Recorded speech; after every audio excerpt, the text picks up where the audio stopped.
Yo, what's going on, family? Now look, I got a few students that having a couple problems, right? So some of them getting denied, some of them actually getting approved, right? So I'm gonna explain something. You have a lot of people that thinks this. If I have a 700 credit score with a trade line, I should get approved with any bank. No. You have to know your prey, right? You have to pretty much know the institution that you want to use in order to gain credit from, right? Because every bank lending criteria is not the same. Chase lending criteria is not the same as Navy Federal. Navy Federal lending criteria is not the same as Wells Fargo. Wells Fargo lending criteria is not the same as BCU. So to be fair to the banking institutions, right, and to be fair to you as well, you have to know which bank you're dealing with. I'm gonna explain something, right? So a lot of people say trade lines. If I put a trade line on my report, I'll go to any bank. Not true. I'm gonna explain this, right? You can get some credit with a trade line, right? I'm not knocking that. But the banks that you can pull trade lines off with easy, like with a snap of a finger, is credit union banks.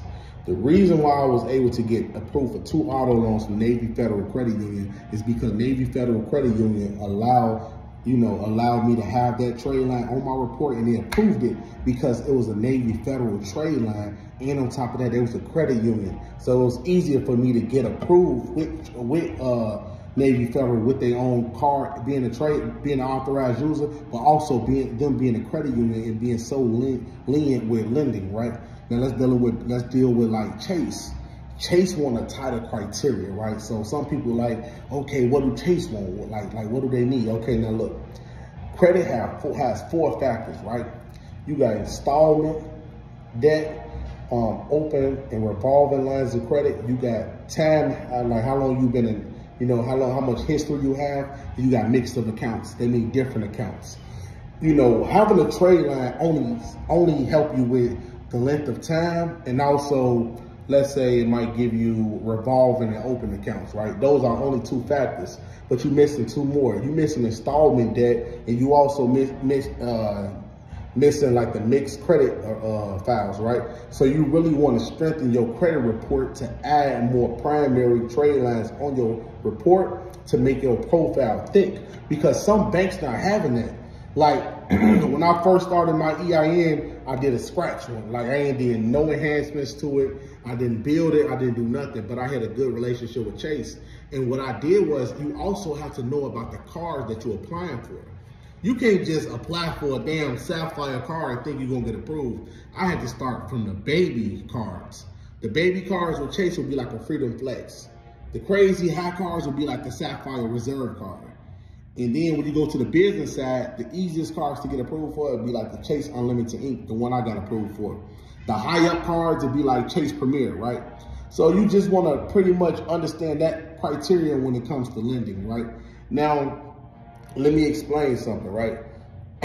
Once you have all those factors in, like everything factored into your credit report, then it will be easier for you to get approved for any bank. It will be easy. You wouldn't have these many issues. The only reason why so many people having issues with getting approved is because the credit criteria is so low and their profile is so thin. The bank's gonna look at that like, what the hell is this? Kick it off. Especially with a trade line on it. You talking about a big bank like Chase, it really takes a lot to get approved with a Chase card because of their reputation. You know how many people with 850 credit scores who you competing with for this line of credit? You know how many people out there with Chase with a 750 credit score on their profile, with a thick profile with 30, 40 accounts on their profile? So that's one thing we gotta also understand too. You have to have a thick profile in order to get approved for credit. You have to have a thick profile. If you don't have a thick profile, it's gonna be hard to get approved for any lending. But you really gotta know the banks. You have to know the banks. Now this is not nothing I could just tell you, right? Unless y'all want me to go bank for bank. Like say if some people say, hey, man, tell us about Navy Federal. I know Navy Federal in and out. I can look at your credit report and tell if you're gonna get approved with Navy Federal. You can show me Chase, your report, and you got a Chase account. I'm gonna look at your entire report and I can tell you what Chase approved you for and what Chase wouldn't approve you for. Because it's a lot of data points that go with Chase. It's how much money you keep in your account, how long you had an account with them, how many disputes that you put in on their account, how much of the stated income you have on your account. Like, the reason why I was able to get a credit, I got a Chase credit card on March 1st. And the limit, they started me at the lowest one was $3,000. And by the end of the month, by May 31st, I shot from $3,000 all the way up to $15,000 in 1 month. $3,000 to $15,000. So I'm not going to do it again to June. So when June comes, I'm going to get from $15,000 to $30,000, right? Now, this only because of how much money I deposited in my Chase account and my relationship with them. So my relationship with Chase is good. I'm constantly paying. I'm not missing a payment. I'm on time with my payments, my credit cards be good and everything like that, right? Now, that's because of my own relationship with them. But what you have to do is you have to make sure that you paying them back on anything, you know. Just make sure you strengthening that profile and don't be too quick to just get credit. You want to build that profile where when you get in that position, that when you go back to the banks, when you ask them for something next time, it'll be 100% easy for you to get in. It'll be 100% easy.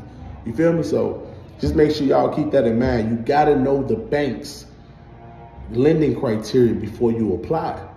And if you don't understand it, or because you got to know which banks you're going to hit.